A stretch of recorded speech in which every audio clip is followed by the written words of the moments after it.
तस्य धीमहि धियो यो नः प्रचोदयात्।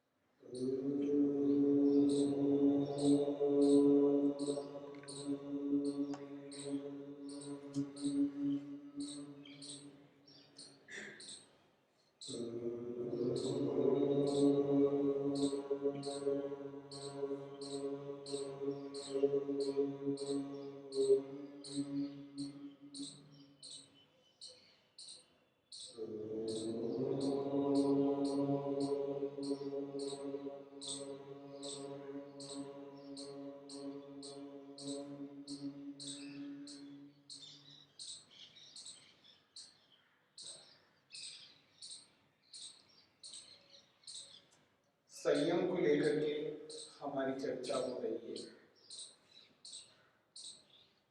जब योगाभ्यासी संयम को जीत लेता है,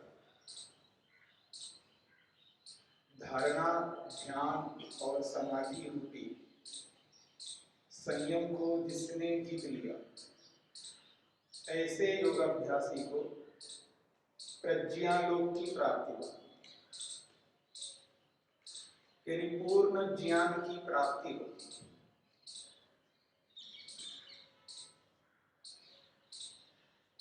ज्ञानों का जो पुंज है, समुदाय है, वो जितना होता है जिस विषय के बारे में, वो ज्ञान पुंज पूर्ण रूप से व्यक्ति को उस विषय में प्राप्त हो जाता है। जिस वस्तु की जानकारी हमें आनुमानिक रूप से प्राप्त होती है या शाब्दिक रूप से प्राप्त होती है, उस वस्तु के विषय में जब व्यक्ति प्रत्यक्ष कर लेता है,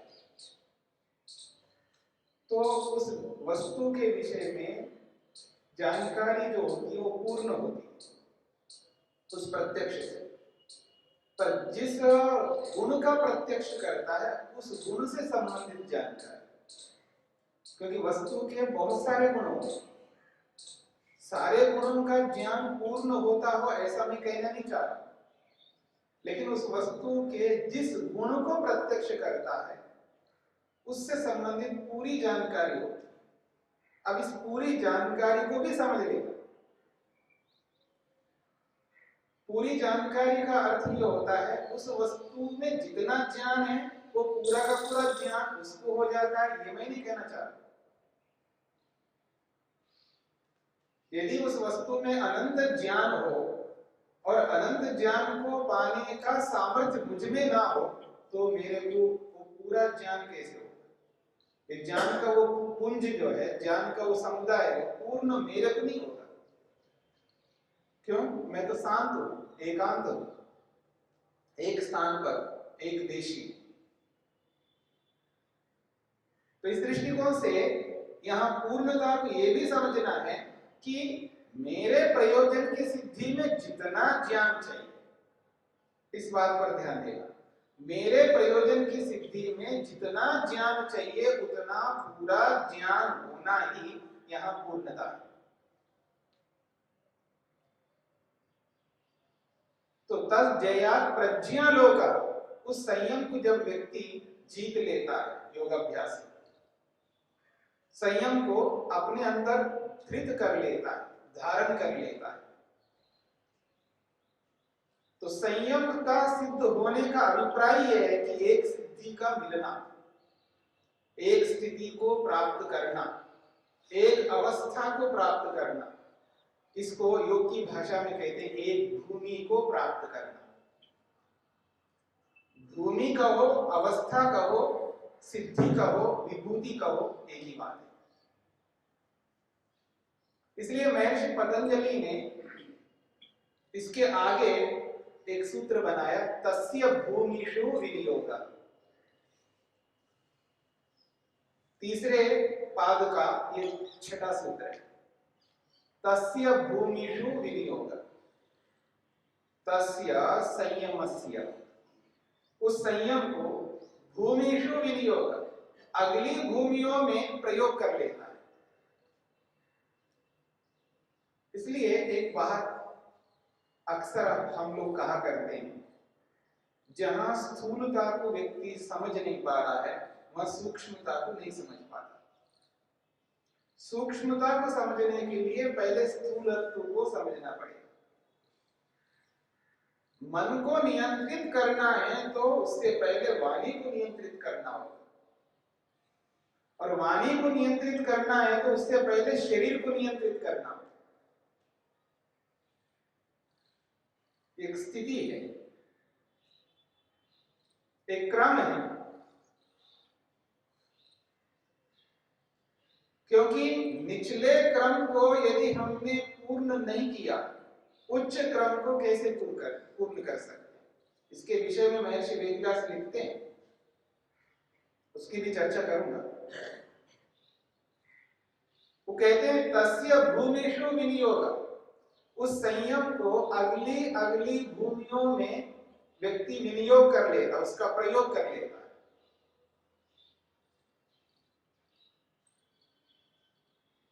अगर किसी का पहचान है और उस पहचान वाले से किसी और व्यक्ति को पहचानना चाहता है जिसको वो जानता नहीं, वो उसके माध्यम से उसका पहचान कर लेता।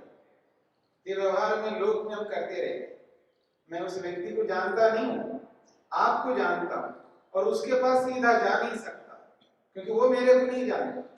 जैसे मैं उसको नहीं जानता, वो मेरे को नहीं जानता, पर मैं आपको जानता हूं।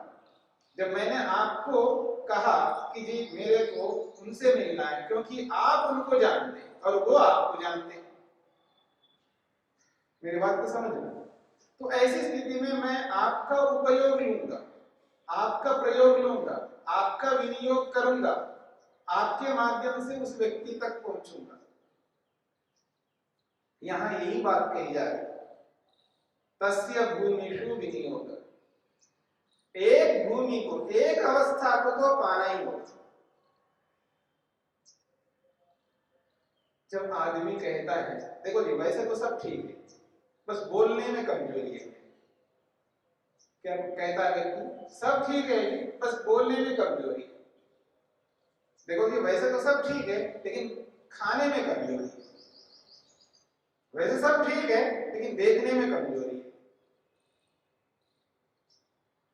आदमी किसी न किसी को लेकर के जब ऐसा बोलता है तो वहां पर हमें समझना चाहिए, जहां कमजोरी है उसको तो जीतो, और जहां कमजोरी नहीं है वहां क्या जीतना है?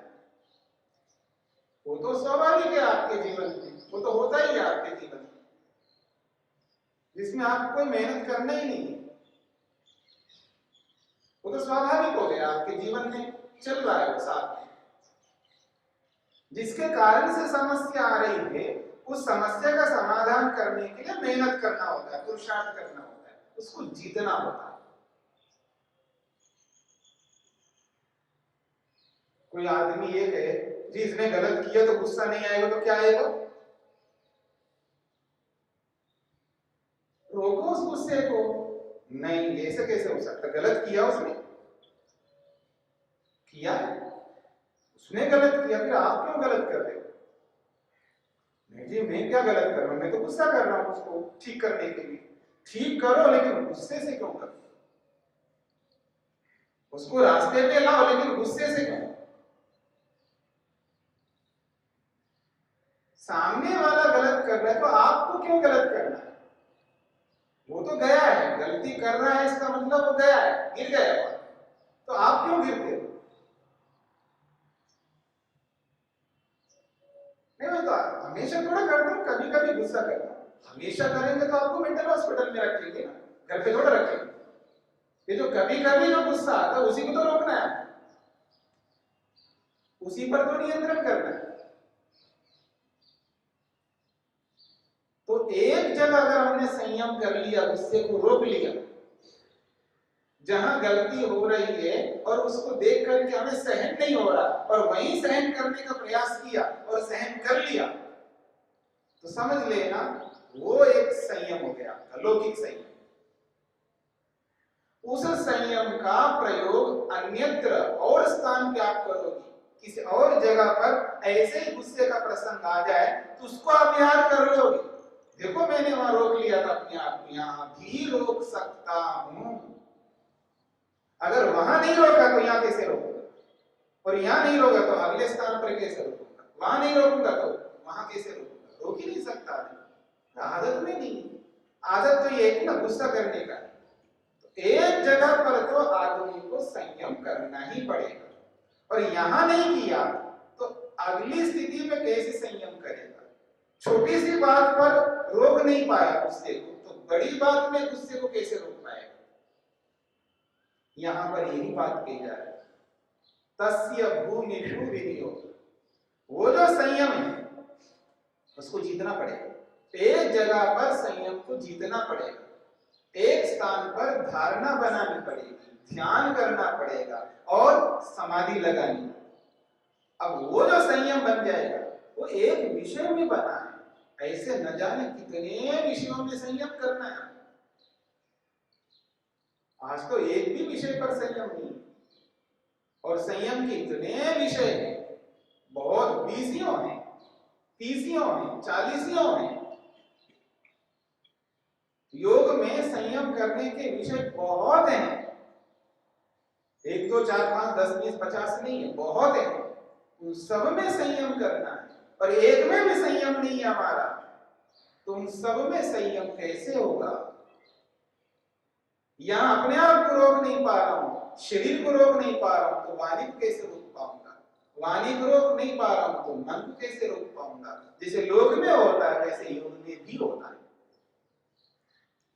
इसलिए महर्षि पतंजलि, महर्षि वेदव्यास कहना चाहते हैं कि एक जगह पर तो अपने आप को काबू करके देख लो, एक जगह पर अपने आप को झोंक दो, उसमें एक जगह पर अपने आप को उसमें झोंक करके उसको जीत लो, उस पर विजय प्राप्त कर लो, उसको हस्तगत कर लो। जिसमें कमजोरी है, जिस किसी में भी, तो खाने में हो, देखने में हो, बोलने में हो, या पीने में हो, किसी में भी हो, जिसमें अपने आप को कमजोर पाता हूं, उस कमजोरी स्थिति को पकड़ना है, उसमें मेहनत करना है, उससे संयम करना है, उसको जीत लेना है, तो उसके आगे के बहुत सारे विषयों में जीतने में हम सक्षम हो सकते हैं। और याद रखना, एक जगह पर व्यक्ति किसी को जीतता है, उसके अंदर आत्मविश्वास इतना बढ़ता है उसकी कोई सीमा नहीं, धैर्य इतना बढ़ता है उसकी कोई सीमा नहीं, उत्साह इतना बढ़ता है उसकी कोई सीमा नहीं, क्योंकि उसको पता है मैंने कर लिया, इसको हस्तगत कर लिया। ये तो कर लिया तो वो क्यों नहीं कर सकता, किसी को नहीं किया, किसी को नहीं किया, कैसे भरोसा मिलेगा कि उसको कर लेगा, कैसे व्यक्ति को विश्वास होगा, कैसे उत्साह बढ़ेगा, कैसे धैर्य रहेगा। इसलिए आत्मा हमेशा अधैर्य में रहता है। अधैर्य, जहां परीक्षा की घड़ी वहीं पर फेल, जहां परीक्षा की घड़ी वहीं फेल। पग पग पर व्यक्ति असफल होता जा रहा है, क्यों, वेग को जीत नहीं पा रहा। किसको, जहां हमारी कमजोरी है वहां पर बात कर,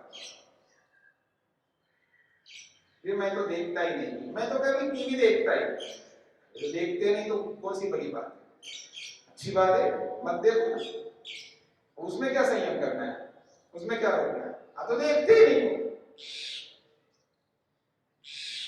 अरे मैं ये चीज नहीं खाता ही नहीं, तो उसमें क्या संयम करना। किसी को देखते नहीं, किसी को खाते नहीं, किसी के बारे में बोलते नहीं, वहां तो सब आप हस्तगत है, वहां कुछ करना ही नहीं है, और वहां मेहनत करने का कोई अर्थ ही नहीं है। मेहनत वहां करना जहां हमारे बस की बात नहीं चल रही, जहां हमारा नियंत्रण नहीं है, जहां हम कमजोर हैं, जहां अपने आप को ये पाते हैं मैं इसमें बहुत कमजोर हूं, इसमें फेल हूं, इसमें असफल हूं, ये मेरे हाथ में नहीं है, इसको मैं रोक नहीं पा रहा, वहां करके दिखाना, उसको हस्तगत करके दिखाना।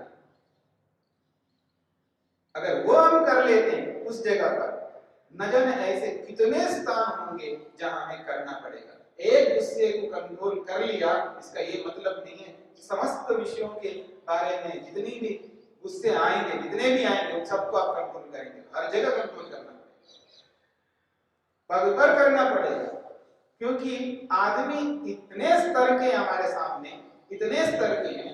आदमी एक ऐसा है जो गिरगिट की तरह रंग बदलता हुआ सामने आता है। कब कहां कैसा बन के आएगा कोई भरोसा नहीं। तो ऐसे व्यक्ति को देखते ही आदमी को गुस्सा आ जाए। और ये थोड़ा है हमारे सामने, पता नहीं कितने लोग हैं, अपने हैं, पराये हैं, सब हैं, सबके प्रति गुस्सा आता है व्यक्ति। मां के प्रति, पिता के प्रति, किसके प्रति गुस्सा नहीं आता आदमी? अपने लोगों के प्रति गुस्सा आता है। तो बाहर के लोगों के प्रति ना आए तो कैसे कह सकते हैं? सबके प्रति आए गुस्सा, उसको रोकना है। लोग किसके प्रति नहीं आता है? सबके प्रति आता है, उसको रोकना है।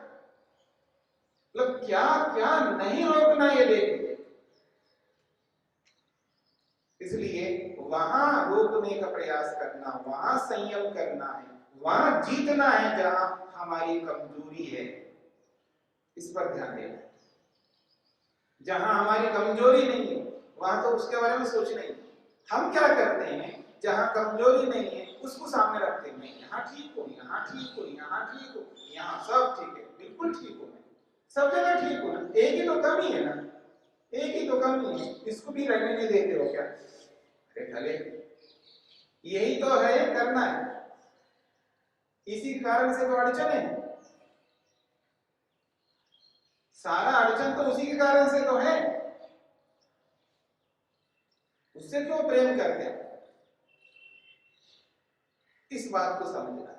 और ऐसा पग पग पर जीवन में व्यक्ति के सामने आता रहता है, हर जगह आता रहता है, हर परिस्थिति में आता रहता है। इसलिए महर्षि पतंजलि कहना चाहते हैं, एक अवस्था को तो पूरा कर लो जिसमें कमजोरी है। और योग में समाधि, संप्रज्ञा समाधि अलग है, असंप्रज्ञा समाधि अलग है। और संप्रज्ञा समाधि के कितने विषय हैं और उनमें भी अवान्तर कितने हैं, कितने स्थानों पर संयम करना होगा। इसलिए वो कहते हैं तस्य भूमिषु विनियोग। एक संयम को अगर हमने जीत लिया है, उस संयम को, उस जीते हुए संयम को अगले संयम के साथ में जोड़ करके उसको भी जीत सकते हैं। एक जगह पर हमने किसी को काबू कर लिया है, उस जैसा या उससे भिन्न कैसा भी हो, उसको भी काबू करने का सामर्थ्य आ जाता है, बहुत धैर्य आता है, विश्वास पूरा होता है, तब पूरा करता है व्यक्ति, विधि को अच्छी तरह अपना लेता है, क्योंकि उसको पता है कि मैंने वहां कर लिया तो यहां भी कर, और कहीं नहीं किया जहां जहां कमजोरियां हैं और नहीं किया तो विश्वास नहीं बनेगा, धैर्य नहीं बनेगा, तब नहीं हो पाएगा। विधि को ढंग से अपनाएगा नहीं और टालता रहेगा, कोई ना कोई बहाना बनाता रहेगा। और अपने आप को खुश करने का, झूठा संतोष अपने आप को देने का ये बहुत बड़ा कारण है। जिसमें कमजोरी होती है ना, उसको वो ऐसा लीपा पोती करके उसको ऐसा रखता है कि उसको गुण मान लेता है, दोष। और उसके लिए ऐसी बहाना बनाता रहता है तो सामने वाले भी उस बहाने को सुन करके खुश हो जाते हैं और वो भी खुश हो जाता है। बस समाप्त, स्थिति वही की वही। इसलिए इस बात को समझना है, क्या पकड़ लेना उस कमजोरी और उस पर मेहनत करना, और जब तक उसको हस्तगत नहीं करेंगे, जब तक उस पर विजय पाएंगे नहीं, तब तक उसके लिए मेहनत करना ही होगा। वो हम नहीं करते, उस पर हमारा मेहनत नहीं होता, उस पर हमारा मेहनत होता है जिसको हम कर नहीं सकते। आज वो सामर्थ्य नहीं। अक्सर आदमी यही काम करता है जिसमें वो आज नहीं कर सकता, जिसके विषय में जितना सामर्थ्य उसके लिए नहीं है उस पर ही करता है। वही वाली बात है कि सामने वाले के साथ प्रेम से रहना तो आता नहीं है, सामने वाले के साथ में सत्य बोलना आता तो नहीं है, सामने वाले के साथ मिलकर के रहना आता तो नहीं है, उसमें मेहनत नहीं करेगा। हाँ मेहनत करो, बैठेगा ध्यान में, आंख बंद करके ध्यान में बैठ करके पूरा जोर लगेगा अपने मन को भगवान में लगाने का, पूरा जोर लगाता रहेगा, लगा नहीं पाएगा। क्यों? वहां सामर्थ्य है ही नहीं। जहां सामर्थ्य है, जहां आपके हाथ में, जहां जिसको आप जीत सकते हैं, जिसको जीतने के लिए आपको वो बहुत विशेष मेहनत की जरूरत नहीं, उसको तो जीत नहीं पा रहे। और जिसको आज जीत नहीं सकते, इतना सामर्थ्य आज नहीं है और उसके लिए मेहनत करना होता है। 50 किलो को उठा सकता है 50 किलो, सिर पर धर सकता है, चल सकता है, नहीं उठाएगा उस 50 किलो। वो तो उसको 1 टन को उठाने का प्रयास कर रहा है, 1 टन को उठाने का प्रयास कर रहा है और 50 किलो उठा सकता, उसको नहीं उठा रहा। ये स्थिति है आपकी। जहां हम कर नहीं सकते उसके लिए एड़ी से चोटी तक जोर लगाने का प्रयास करते रहते हैं।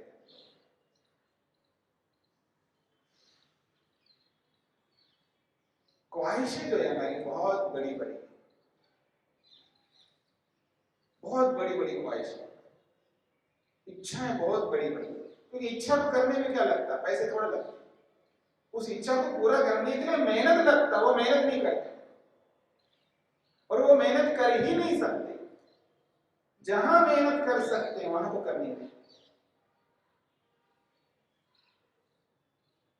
तो बहुत सारे ऐसे विषय हैं जिस पर विचार करने से, जिस पर मंथन करने से, मनन करने से, जिस पर निधिध्यासन करने से पता लगता है हमारे जीवन में कुछ ऐसे विषय हैं जिनमें हम मेहनत नहीं कर रहे, उद्यम नहीं कर रहे, पुरुषार्थ नहीं कर रहे, जिसको जीतने का वो प्रयास नहीं चल रहा है जो चलना चाहिए। और जहां हमारा सामर्थ्य नहीं है उसके लिए बहुत प्रयास करते हैं। आदमी समाधि लगाने के लिए, ध्यान को ध्यान के रूप में बनाने के लिए, और तो और संस्कारों को मिटाने के लिए पता नहीं कैसे कैसे बड़े बड़े कामों को ले रखा है। उसका तो आता नहीं है, पता नहीं है, उसके लिए वैसी जानकारी नहीं है, वैसी पढ़ाई नहीं है, बस उसमें लगा हुआ है। बहुत कुछ जानकारी प्राप्त करनी, बहुत कुछ पढ़ना होगा, बहुत कुछ स्वाध्याय करना होगा, अपने आप को बहुत कुछ लगाना होगा इस विषय में। बड़ी बड़ी बातें, लेकिन छोटी छोटी बातों में ध्यान देना, आपस में व्यवहार में ध्यान देना, एक दूसरे के साथ जो व्यवहार हम करते उसके प्रति ध्यान देना। उसको हम सुधार कर सकते, उसको अपने हाथ में रख सकते, वो हमारे हाथ में, जब चाहे तब सुधार कर सकते। उसको नहीं सुधारेंगे, उनको सुधार करने की चेष्टा करते हैं जब हम कर नहीं पाएंगे आज। तो एक एक छोटी छोटी बात को देखने का प्रयास करना होगा। जहां हमें सफलता मिल सकती है उसमें हम संयम कर सकते हैं। लौकिक इन संयमों को ध्यान में रखकर अगर हम चलें, अगर इन लौकिक संयमों को हमने हस्तगत कर लिया, उसको जीत लिया, तो योग का जो संयम है वो भी कर पाएंगे। क्योंकि योग का समय ज्यादा कठिन है और लौकिक संयम इतना कठिन नहीं है, उसकी अपेक्षा बहुत सरल है, बहुत सरल है और सामर्थ्य भी हमारे पास है और उसके विषय में जानकारी भी है और उसके विषय में नाना प्रकार की विधियां भी पता है, उनको जीतने का माध्यम भी हमको पता है। तो उस पर ध्यान देना है। बगल वाले व्यक्ति के साथ कैसे रहना, पड़ोसी के साथ कैसे रहना, सामने वाले के साथ कैसे रहना, कैसे बोलना है, कैसे बैठना है, बहुत सारी बातें। और जहां जहां पकड़ में आ जाए वहीं वहीं पकड़ लेना और वहीं वहीं सुधार करते जाना, तत्काल करते जाना, बहुत सारी चीजें।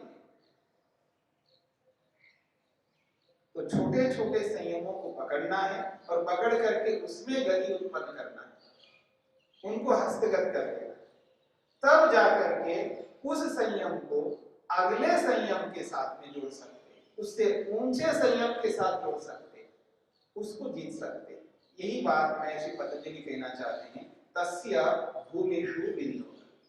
उस संयम को अगली अगली भूमियों में विनियोग कर लेना चाहिए, उसका इस्तेमाल कर लेना चाहिए, उसका प्रयोग कर लेना चाहिए, ताकि वो भी भूमि, अगली भूमि हस्तगत हो जाए, हमारे नियंत्रण में आ जाए, उस सिद्धि को हम आसानी से प्राप्त कर सके। क्योंकि इसका सहारा लेंगे तो वो भी सिद्ध हो जाएगा। एक को पकड़ लेना चाहिए और एक को प्रत्यक्ष करके देख लेना चाहिए, तो उससे बहुत और लाभ होते, विश्वास उत्पन्न होता। वैसे ही व्यक्ति को इन सूक्ष्म विषयों में विश्वास इतना नहीं होता, लेकिन जिसको वो देख सकता, जिसको वो अनुभव कर सकता है, उसको उसने जीता नहीं है। यदि उसको जीत लेना तो उस न देखे हुए जो सूक्ष्म विषय है उसमें भी विश्वास उत्पन्न हो जाएगा। जो ऊंची ऊंची बातें, जो ऊंची ऊंची सिद्धियां हैं, उन सिद्धियों में वो विश्वास ही नहीं है, वो श्रद्धा ही नहीं है, वो आकर्षण ही नहीं है, वो प्रेम ही नहीं है, इसलिए उसके लिए उतना मेहनत नहीं करते। लेकिन जिसको हम देख सकते हैं, जिसको अनुभव कर सकते हैं, जिनको हमने नहीं किया, उनमें से एक किसी को पकड़ करके उसको देख लिया, अनुभव कर लिया, उसमें सिद्ध हस्त बन जाए अपने आप, तो समझ लीजिएगा इतना विश्वास उत्पन्न हो जाएगा उसके प्रति। जिसको हमने देखा नहीं है, जो बहुत बड़ी चीज है, उसमें श्रद्धा हो जाएगी, उसमें आकर्षण हो जाएगा और उसको भी सिद्ध करने का सामर्थ्य हमारे में उत्पन्न हो जाएगा। तो बहुत बड़े को सिद्ध करने के लिए बहुत छोटे को पहले सिद्ध करके देखना पड़ता है और उस छोटे को बड़े में प्रयोग करना होता है। इसी बात के लिए महर्षि पतंजलि ने स्पष्ट किया, उसको उसमें विनियोग कर लो। जिसको आपने हाथ में थम लिया, पकड़ लिया, तो यहां भूमि का अर्थ है अवस्था, सिद्धि, उपलब्धि, विभूति, चाहे वो लौकिक रूप से हो चाहे वो यौगिक रूप से हो।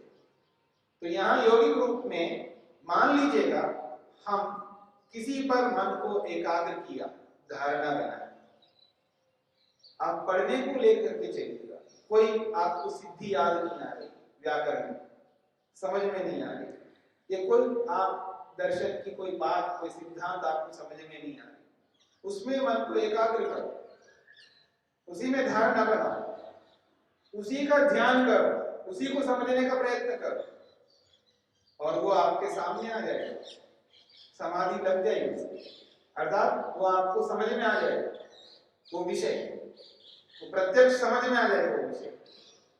एक में अगर आपने ऐसा कर लिया और कोई भी ऐसा उसी संबंधित, उसी व्याकरण से संबंधित, उसी दर्शन से संबंधित और कोई विषय आपको समझ में नहीं आता, तो उसको भी समझने में सक्षम हो जाएंगे, क्योंकि उससे पहले किसी को आपने ऐसे करके देख लिया। वो धारणा, वो ज्ञान, वो समाधि आपको अगले विषय के लिए कारण बन जाए, तब जाकर के व्यक्ति धीरे धीरे आगे बढ़ सकता है। तो चाहे विद्या के क्षेत्र में हो, चाहे किसी भी क्षेत्र में, किसी भी क्षेत्र में, चाहे वो पैसे का क्षेत्र हो, चाहे जमीन का क्षेत्र हो, चाहे व्यापार का क्षेत्र हो, किसी भी क्षेत्र में हमें किसी न किसी उपलब्धि को सामने रखना होता है और उस उपलब्धि के अनुसार दूसरी उपलब्धि को पाने की चेष्टा करनी होती है। तो हम जहाँ पैसे आदि कमाने के विषय में तो हम कुशल हैं, एक्सपर्ट हैं, वहाँ कर ही लेते हैं ऐसा, लेकिन आध्यात्मिक विषय में नहीं करते हैं। यहाँ आध्यात्मिक विषय में करने की आवश्यकता है।